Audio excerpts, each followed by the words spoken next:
ভ্রমণ মানে আমার কাছে জীবন বাঁচার অঙ্গীকার। ভ্রমণ মানে নতুন জায়গার বিশ্লেষণ, তাকে নিয়ে মূল্যায়ন। ভ্রমণ মানে এক বৃহৎ পৃথিবীর এক ক্ষুদ্র জায়গায় পদার্পণ। তাই আমরা নতুন এক জায়গার খোঁজ করতে করতে খুঁজে পেলাম এক অফবিট ডেস্টিনেশন। তাই তাড়াতাড়ি টিকিট কেটে বেরিয়ে পড়লাম। আমাদের ট্যুরটা ছিল 4 নাইট 5 ডেজের। কোথায় যাচ্ছি, কি কি দেখব আর কত খরচা সব বলবো। ভিডিওটি লাস্ট অবধি দেখতে থাকুন। ভালো লাগলে একটা লাইক, কমেন্ট অ্যান্ড শেয়ার করে দিন। শুধু এইটুকু বলবো, আমাদের ট্রিপটা ছিল অসাধারণ।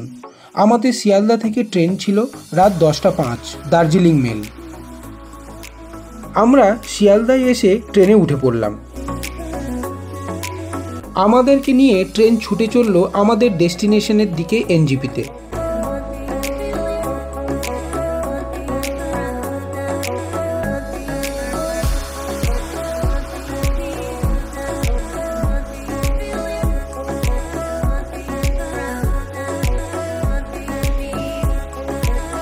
আমাদের ট্রেন 2 আওয়ার্স লেট ছিল। এনজিপিতে নেমে ডে 1 শুরু হলো। আমরা এনজিপিতে নেমে চা খেয়ে আমাদের গাড়ি আগে থেকে ঠিক করা ছিল, তাতে উঠে পড়লাম। গাড়ির ড্রাইভার সম্বন্ধে বলবো পরে।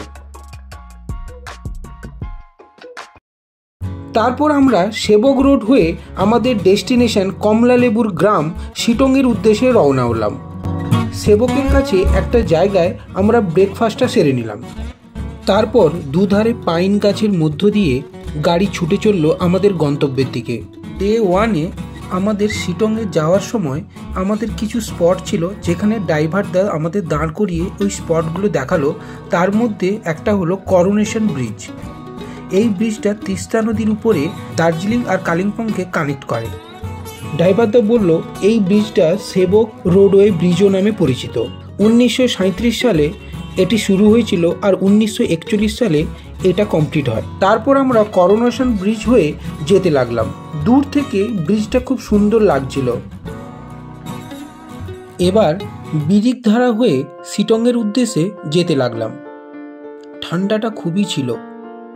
তারপর বৃষ্টি শুরু হলো রাস্তাতে। বৃষ্টি পেলাম। ড্রাইভারদা নেমে উপরের লাগেজগুলো বাঁধলো যাতে লাগেজগুলো ভিজে না যায়। সেই সময় আমি চারপাশটা একটু ক্যামেরায় বন্দি করার চেষ্টা করলাম। যাই হোক, উইন্টারেও রেনি সিজনের ফিলিংসটা খারাপ ছিল না। খুব চড়াই উতরাই রাস্তা ছিল, একটু ভয় ভয়ও করছিল। আরও ভয়ের সম্মুখীন হলাম কিছুটা রাস্তা খুব খারাপ দেখে। তারপর মনেকে সাহস জুগিয়ে ওই রাস্তা ক্রস করে ড্রাইভারদা একটা নতুন মোনাস্ট্রির কাছে দাঁড় করালো। মোনাস্ট্রিটা ঘুরে দেখার জো নেই, বৃষ্টি শুরু হয়ে গেল। তো আমরা ছুটতে ছুটতে গাড়ির দিকে রওনা হলাম। যাই হোক, সব বাধা বিপত্তি পেরিয়ে আমরা শিটংয়ের হোমস্টে কোপাতে পৌঁছালাম দুপুর 2টো নাগাদ। এখানে দাঁড়িয়ে কাঞ্চনজঙ্ঘার ভিউ নাকি খুব ভালো দেখা যায়, বাট বৃষ্টির জন্য পুরো মেঘে ঢাকা ছিল, তো আমরা ওই দিন কাঞ্চনজঙ্ঘা দেখতে পাইনি।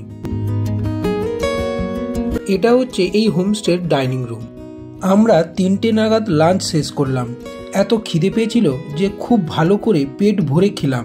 আর যারা লাঞ্চ সার্ভ করেছিল তাদের মুখে একটাই কথা ছিল, একদম পেট ভরকে খাইয়ে, এ আপকাই ঘর সমঝিয়ে, পেট ভরকে খাইয়ে। লাঞ্চ করার পর আমাদের হোমস্টের পাশেই রক গার্ডেন ছিল, তাকে দেখার উদ্দেশ্যে সবাই পায়ে হেঁটে বেরোলাম। অনেকটা উপরে পাহাড় কেটে এই গার্ডেনটা তৈরি করেছে। এখান থেকে ভিউটা নাকি খুব ভালো দেখা যায়, বাট মেঘলার জন্য আমরা এখান থেকে কোনো ভিউ দেখতে পাইনি। তো এখানে কিছুক্ষণ টাইম স্পেন্ড করে আমরা ফিরে গেলাম হোমস্টেতে। সন্ধে নামতে না নামতে চলে এলো চা আর স্ন্যাক্স।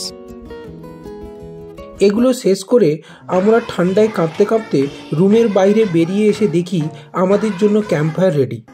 সবাই মিলে ঘিরে বসে গেলাম, হাত সেঁকতে সেঁকতে, এবং সঙ্গে সঙ্গে গানের তালে নাচতেও লাগলাম। তারপর ডিনার করে বুকে একরাশ আশা নিয়ে ঘুমোলাম। দ্বিতীয় দিন ঘুম থেকে উঠে রুম থেকে বেরিয়ে দেখি কাঞ্চনজঙ্ঘার অপরূপ সৌন্দর্য। গরম চায়ের কাপে চুমুক দিতে দিতে গৌতম বুদ্ধের সজ্জারূপটা ইমাজিন করলাম। এই হোমস্টেতে আমাদের রেন্ট ছিল পার হেড 1400 টাকা ফুডিং অ্যান্ড লজিং নিয়ে। আমরা এই শিটংয়ে 2 দিন ছিলাম। ডে 2 ভিডিও নিয়ে নেক্সট এপিসোডে হাজির হব।